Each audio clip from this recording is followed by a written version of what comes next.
Added abortion restrictions target providers. Hoosier students take part in a national walkout. And Indiana lawmakers try to tackle townships again. From the television studios at WFYI Public Media, it's Indiana Week in Review for the week ending January 23rd, 2026. Indiana Week in Review is produced by WFYI in association with Indiana Public Broadcasting Stations. Additional support is provided by Par Ritchie. Lawmakers approved a bill tightening enforcement around medical abortions. It targets people providing illegal abortions in and out of the state. As Ben Thorpe reports, part of the bill follows efforts in Texas to allow lawsuits against individuals and companies shipping abortion pills into Indiana. Statewide abortions dropped from almost 8,000 in 2022 to 142 in 2024, following the passage of the state's near total abortion ban. But some lawmakers worry there are still providers supporting abortions in the state illegally, with no real process for going after them. Abortion advocates argue the legislation is yet another effort to chill healthcare workers' effort to provide necessary and legal healthcare. Senator Liz Brown disagreed with that assessment. What we're seeing is an influx and people getting and breaking the law and mailing these drugs directly to women. God forbid any of you physicians are complicit in that. The bill would also expand how abortions are defined, increasing reporting requirements for doctors. Is this move necessary, as Indiana's abortion ban is already fairly restrictive? It's the first question for our Indiana Week in Review panel. Democrat, Robin Winston. Republican, Mike O'Brien. John Schwantes, host of Indiana Lawmakers, and Niki Kelly, editor-in-chief at Indiana Capital Chronicle. I'm Jill Sheridan, managing editor at WFYI. So, Mike, does this legislation close a supposed loophole? It's trying to. I thought the original law went too far. But if you are going to, and I've said this before, if you're going to pass these laws, they have to be enforceable, and you can't allow, certainly in this situation where it could be very dangerous, where you're sourcing drugs from out of state or doctors sourcing drugs from out of state to circumvent the law. That does need to be dealt with. Now, I think they overdealt with it. I don't think there should be a 20-year window after that you could sue the woman or the drug company. So I think they went a little far. How this is going to be enforceable, with the remedy, if you can't identify the source of the drug, you sue all the companies or all the companies have to share in damages. That's new. But then there's a second issue in that same bill, which wasn't discussed first, on the effort to identify these women and their doctors. And I'm with Sue Licht in the committee. She said, look, in my small town, people are going to be able to figure that out. They're going to know who the doctor was. They're going to know who the woman was. And so I think that part does need to be protected. I'm glad they took that step. I don't think it's probably far enough. But that information should be protected. But on the suing the drug company or closing that loophole, like the law or don't like it, that practice shouldn't be allowed. Well, Robin, we did hear, from people that testified to this bill, worried about the fact that it targets providers. Should that be a concern for lawmakers? Well, it's going to have a chilling effect in a lot of towns. I mean, you're going to be, like you said, Mike, if you're in Paola, you're going to know who the doctor is. You're going to probably, unfortunately, maybe even know who the woman was that was involved. We should not be disseminating that information to the general public. I'm more concerned about maternal care. We rank very, very low in that. If we would devote the same kind of energy to that, taking care of the people that are about to have children, we go a lot further in our state.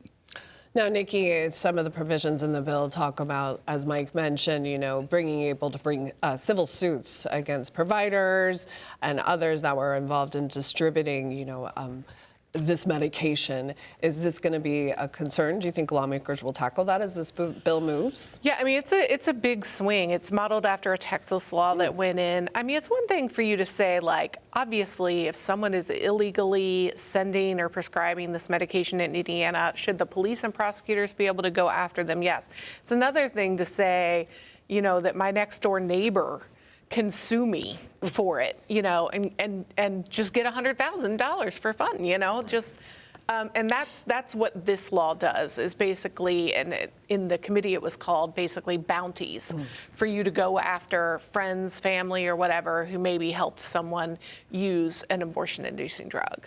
John, do you think, that concern that we did hear quite a bit of discussion about, that people, would be so incentivized to, kind of tell on others that lawmakers You mean the should suggestion that if there's $100,000 minimum available, would I or someone else just kind of drop a dime on somebody with hopes of having a windfall? Sure, I think there's ample opportunity for that to be abused and cause a lot of distress in our state. It seems to me this is about, we already have a very strict law in the state. And yes, there are people who still, through telehealth and prescriptions written out of state, do still receive abortions. But it's gone down dramatically. And rather, instead of saying, well, we accomplished what we wanted to, anti-abortion factions want to see this, it seems to me it's about sending a message. Because as a practical matter, if you look about the notion about going after providers, manufacturers, and so forth out of state who are sending these medications in, even though the bill specifically says, we can go after you, shield laws don't protect you, that's baloney. Until the Supreme Court says otherwise, you have 24 states, and I presume that the vast majority of the medications that are being written here are from New York, California, Massachusetts, other states that have shield laws, Rhode Island, others, and the district, which specifically say, well, it doesn't matter what your state says, we're not going to cooperate with you, we're not enforcing your subpoenas, we're not investigating, we're not going to extradite you, we're not doing anything. So eventually, this is going to go to the U.S. Supreme Court. It has to. Until then, this is kind of, I won't say silly, but it's about a message. And in terms of the external enforcement, out of state means nothing for those states where there are shield laws. Well, as he mentions, there are legal issues, and lawmakers seem to be fairly certain of that as they, wrote the bill. Should they be considering that? Well, look, there's no reason not to take the big swing, right? There's been no evidence. The Democrats ran the best funded, best coordinated, best recruited election in 2024 that we've seen in a long, long time. And they made the central issue extremism on abortion and won exactly 0 races. And so you look at so Republicans have no reason to just go, I'm going to go swing for the fences and then the U.S. Supreme Court be damned, right? Because Democrats have never proven that there's going to be a political consequence on the back end for it. Well, they may win in the U.S. Supreme Court, too, which would justify maybe these arguments. I'm just saying in the meantime, it's a moot point until the Supreme Court weighs in. Sure. We also didn't lose any seats in 24, and Donald Trump won the state overwhelmingly. But you started in the hole. I know, man, but we didn't lose any seats. And we're looking at 26 now. It's a whole different world. This is about February 6th filing deadline. People want to be who's right of right in a lot of the primaries in their party, and I think they're laying down this kind of language. Yet. I know, but they were told that there's going to be a lot, so we'll see. But the bottom line is I think people right now are trying to make sure they don't get outflanked on the right. Well, it's now time for viewer feedback. Each week, we pose an unscientific online poll question. This week's question, does Indiana need even more restrictions on abortion? Answer yes or no. The last question posed to viewers, should the state ban social media for children and teens? Pretty even split, yes saying 57% and no 43%. If you would like to take part in the poll, go to WFYI.org/IWIR and look for the poll. Hundreds of students at Carmel High School walked out Tuesday afternoon as part of a nationwide protest against the Trump administration. As Farrah Anderson reports, walkouts across the country marked 1 year since President Donald Trump was inaugurated to serve his second term. What do we want? Justice! When do we want it? Now! Hundreds of Carmel students chanted as they marched from the high school to the city hall. Student Jack McNally says he and many of his classmates are scared in the midst of the Trump administration's immigration raids and use of federal law enforcement throughout the country. McNally says it's important for young people to stand up for what they believe in. We call ourselves the land of the free and the home of the brave, but freedom means nothing when people are forced to live in fear, and bravery does not exist when we stay silent. Many students held signs protesting immigration and customs enforcement, or ICE. Police officers escorted protesters along the route. So, Robin, why do you think this particular walkout received so much attention? First off, because they did it. I mean, you know, they did it in an area that people cover a lot. People know Carmel, so they know that that's an aberration. We're in a Republican-rich county that people would never think that would happen. But 250 kids walked out. I talked to the superintendent, Dr. Ostreich, about this. First, they have to make up their work, so it's not like they're going to, people that would criticize and say, well, they walked out so they would get out of class and work. It was the last block of the day, so it wasn't like it disrupted the school day. The police were there to assist and to monitor, so they did everything right. The General Assembly has been saying that we need to do more civics education. This is a culmination of it. They decided to go out and do something that's protest. I think they've also seen people impacted by the immigration policies. I don't remember the guy that's in the White House campaigning on going door to door to say we're going to find out whether you're a citizen, and if you are, we might still take you out. I don't remember that being part of his platform. So I commend these students, and I hope that they have 30 days before November and 26 to register to vote and vote. I mean, we had a social post that really went wild after these kids had their walkout, and we saw a number of smaller protests around, you know, this walkout day. But as these protests, you know, start to grow in the state of Indiana, I mean, it's nothing like we're seeing, of course, in Minnesota. But what do you? It's a year, right? I mean, that's kind of what it's scary. Like Indiana could land there, you know, at any time. Like. What's your feeling on, you know, as these protests do start to increase throughout the year? We're already seeing the politics start to turn. I mean, Minnesota was driving that this week. J.D. Vance was there, and even he had to concede that this is going too far. You know, and the more videos you're seeing of 5-year-olds getting pulled out of bed, or you know, people just getting pulled off the street and thrown into a rented van from a cop in a face mask. I mean, the politics just are turning. And I think even, you know, if you watch the commentary this week from the White House and from the Vice President, you can tell that they're acknowledging that they are starting to pay a political price for this being on live television every day. And Niki, you know, as you mentioned, you know, this is, you know, goes back to the White House, and we've seen, you know, President Trump targeting some of our local lawmakers and Indiana here. What do you think, you know, this means for the larger landscape a year into President's administration, you know, as it relates to Indiana I mean, he's still very popular here in Indiana, and he's still got a lot of supporters. So I did notice that, you know, for instance, Lieutenant Governor Micah Beckwith definitely hopped on the train on social media this week to call out the Carmel kids. Like Robin said, one thing I wanted to note is, because at first I was like, wow, you know, how much class time did they miss? They left at 2:30, guys. At 2:30. When I was in high school, we got out at 2:45. Like, you know, God forbid they want to, you know, have a say about their community for 15 minutes. And they were structured about it. They worked with the principal. You know, their parents gave permission. I thought it was a great example of, you know, kids getting involved in the system. Yeah, it is always refreshing to see, you know, young people out and having their voices heard, John. But as we, you know, look again towards, you know, the administration and any repercussions for Indiana, are we going to, you know, feel the effects? There's so many people on the naughty list in the White House right now. Pretty soon, I don't know how you can manage. You need AI data centers out the wazoo just to keep track of all the people who have run afoul of Donald Trump's sensibilities. I, too, think it's great that young people are engaging. I much prefer this to burying themselves in their social media and looking at cat videos. Nothing wrong with cat videos. I like cats. I like videos. So no letters, please. But I mean, this is engaging. It's caring about their future, their communities, and ultimately, that's the generation we're all going to be depending on to take us out.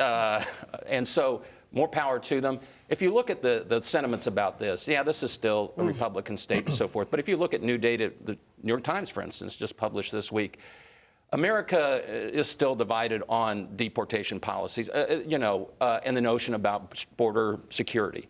But there really is a fair consensus here about ICE going too far. You look at, there are a number of Republicans, not a majority, but a number of Republicans in this poll that said ICE is a problem. We are all about legal, proper deportation. We're about strong borders. This has gone too far. So I don't think, to answer your question, there are any legitimate repercussions that will come out of this. Well, lawmakers are once again trying to dissolve some township governments in Indiana. As Ben Thorpe reports, bills are moving through the Senate and the House with competing visions on how to reduce local government. Lawmakers have for years tried to reduce township government, arguing that it presents an added layer of bureaucracy and funding that taxpayers have to shoulder. One bill would require townships of a certain size to dissolve, while another creates mergers based on performance. Senator Rick Niemeyer sponsored the performance bill, which he said would cause over 300 townships to merge. He says it was important not to use the population as a metric. Maybe some townships out there that would fall under some kind of a population figure, but are really doing their job. The township government is mainly tasked with providing public assistance through the trustee's office. So, Niki, how many times now would you estimate that lawmakers have tried to alter township government? Well, I've been around a while, so it's a lot in 25 years. I will say that, there's something, I think they might get there, at least partially this year. The House and Senate have different approaches to the bills, but they would both eliminate several hundred townships. One's a more direct, one's a point-based system where, if you're not giving out township relief and, you don't have a fire station and you're making more money. What are you doing? Yeah, exactly. What do you think they're doing? You would basically be forced to merge. So the fact that two concurrent bills are moving, I think that says a lot about they could probably find a middle ground that would reduce it significantly. Well, John, I didn't do the math, so I don't know exactly, how many other states have held on to this township government structure, but I know Indiana has held tight, but it's been, varying degrees of success across townships. They were set up to aid in surveying the Northwest Territory or whatever we were back in the day, and they've been around, a vestige of an older, simpler time. But they are durable. Perhaps it's been because it is the government, as the cliche says, that's closest to the people. Or you have the fact that a lot of lawmakers were in township government. I mean, they came up through that. That was the farm system, or they know these people. But I do think something maybe has changed, as Niki suggests, this session. And the irony is, when it's failed in the past, probably 24 times, and that's no exaggeration, over the years, there had been even years with concerted efforts back during Mitch Daniels' gubernatorial tenure. And you had the Kernan-Shepard report in 2007, I think, with specific recommendations. And there was a lot of oomph and political capital behind this. And it was mentioned in State of the State addresses. And there was a lot of fist pounding. Didn't work. Now, this has sort of been off the radar. Other issues were at the forefront this session. And if it happens, it's perhaps ironic that it comes up, I won't say out of nowhere, but this is when the perennial bill finally, I guess, gets its due, if in fact there is a compromise this session. And it does seem that there maybe is an appetite that there wasn't in the past.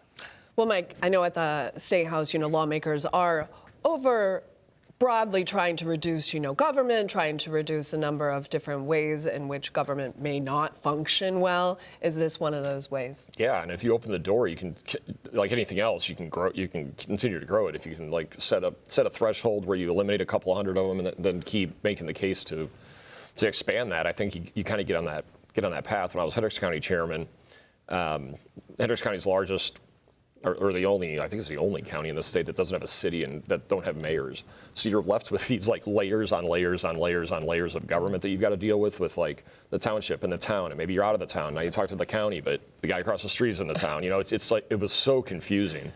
And so I always push for consolidation of those towns and the townships because, I don't remember the stats. You mentioned how many other states have done this, but the stats were 18, 20, almost 20 years into Kernan-Shepard since we first started this conversation. But at the time, it was per capita the biggest in the country. The units of government that people lived under in Indiana was the highest per capita of any other place in the country, including California and places that we probably think are lousy with government. So this is a path we should have gone down a long time ago. I hope they close the deal this time. I've looked at some reports here locally that, trustees do have extremely varying degrees of success in, their core goal now, which is to provide assistance. Right. Is that something that we should be considering as we consider this move? Because, again, does the formula make sense that lawmakers are looking at? Well, yeah. Well, I don't know about the formula, but, there's a big difference between Anderson Township and Hendricks County and Wayne Township here and Adams Township in Sheridan. I think SEA 1 is playing a role in this because people I talked to are like, well, wait a minute, they're sitting on how much money over here? And I'm struggling to determine how much I'm going to get my streets paved or have police in my department. So I think that has been some of the impetus for more of a review. But it's going to be interesting when you start tangling with township governments. Ask about small school districts, and you might get the same answer. It's going to take a sea change by the Republicans. Ed Delaney asked that question on the reserves in Ways and Means. Like, and the answer is we don't know. Collectively, what do all these townships have in reserve financially? Right. And the answer was we don't know. I think there has to be a little bit more math done, if you will, as we're considering, this. But maybe this is the year. Yeah. State lawmakers are pushing a bill to convince Chicago Bears to relocate to Indiana. Samantha Horton reports the legislation paves the way for a new football stadium in Northwest Indiana. The team wants a new stadium, and the bill would create the Northwest Indiana Stadium Authority, a 3-member board that would pursue the necessary funding and acquire the land. Lawmakers are trying to recreate the effort that brought the Indianapolis Colts to the state in the 1980s. The bill moved quickly through Senate committees. Senator David Nisgodsky notes the current version will likely change before it reaches the governor's desk. I know that there are many conversations still out there. I believe this bill has greater work that it's going to take place before it's finished. The Chicago Bears have said they would consider Indiana for a new stadium location. So, John, do you think the Bears would ever move to Indiana? Well, I mean, hats off to the governor and lawmakers for moving quickly to try to capitalize on this. I mean, it would make, if the Bears came, they'd be the second best football team in the state of Indiana. Have to get my Not right now. Well, I'm saying third behind the Colts, too. I was thinking IU was, sorry, Colts. Okay. Cats, Colts, no anger here. So there is this sincere attempt to make this happen. But I think ultimately, it ain't going to happen. Yeah. This is leverage. This is getting Arlington Heights, which is the preferred location. The Bears have said as much, to come up with they want property tax certainty. What are we going to pay? And they'll get that eventually, because I don't think, I can see Governor Pritzker, setting up armed militia at the border to keep the Mayflower moving trucks from moving them out of state. I don't think, ask the Chicagoans in the group, but I don't see it happening in the end. So this is, Niki, do you think not going to resemble, what happened with the Colts when they moved to Indiana? Well, first of all, I don't think in this day and age you could ever pull something like that off with no one knowing, like the 24-hour news cycle and social media and stuff. I think it's a Hail Mary, right? But the fact is if they're at least have them listening, put out a good proposal out there and at least make them think about it, it couldn't hurt. Robin, when we are, looking at lawmakers coming to the State House and actually putting a full package together to consider, a move for the Bears to Northwest Indiana, do you think that lawmakers should be spending time on this issue? Oh, I think they should. Their constituency clearly wants it. It'd be great to do it. But how about this as a compromise? How about a practice facility in Northwest Indiana?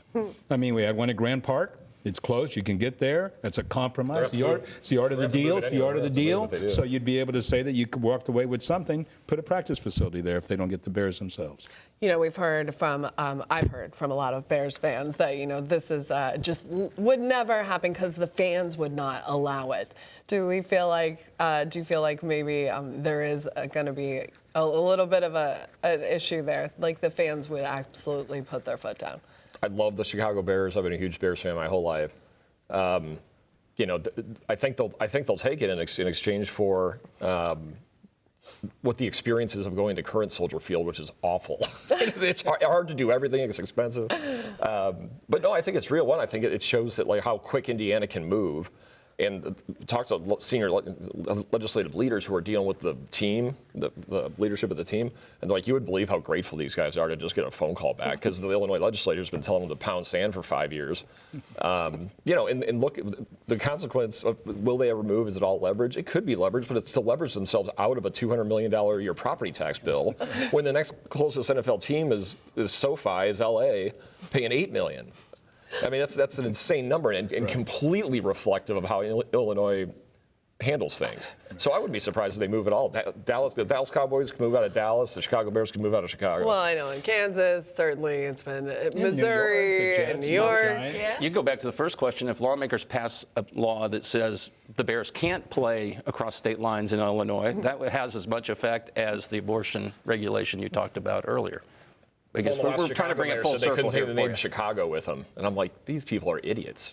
What do they think they're doing here? It would certainly help Northwest Indiana as far as redevelopment. New York Jets. That's right. Yeah, or San Francisco 49ers and the Dallas Cowboys, or every other team that doesn't play in the state or city. Kansas City, which is moving from one state to the next. Quickly going to talk about IU today, too, because they were able to go all the way, and everyone in Indiana has just been so proud this week. IU alum John. I don't make many sound predictions. I mean, I make a lot of predictions, and most of them are lousy. Unsound predictions. But if you go back and review the archives, and I'm sure people are doing this as we speak, you will see that I predicted this outcome before the season began. No joke. It has been pretty. I do that every season, though. I had to be right eventually. Incredible to watch. But that's Indiana Week in Review for this week. Our panel has been Democrat Robin Winston, Republican Mike O'Brien, John Schwantes, host of Indiana Lawmakers, and Niki Kelly, editor-in-chief at Indiana Capital Chronicle. You can find Indiana Week in Review's podcast and episodes at wfyi.org/IWIR or on the PBS app. I'm Jill Sheridan, managing editor at WFYI. Join us next time because a lot can happen in an Indiana week.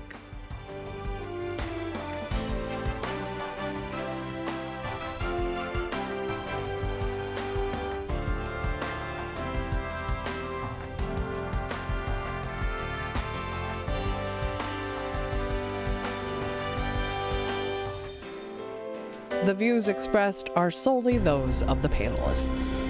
Indiana Week in Review is produced by WFYI in association with Indiana Public Broadcasting Stations. Additional support is provided by Par Ritchie.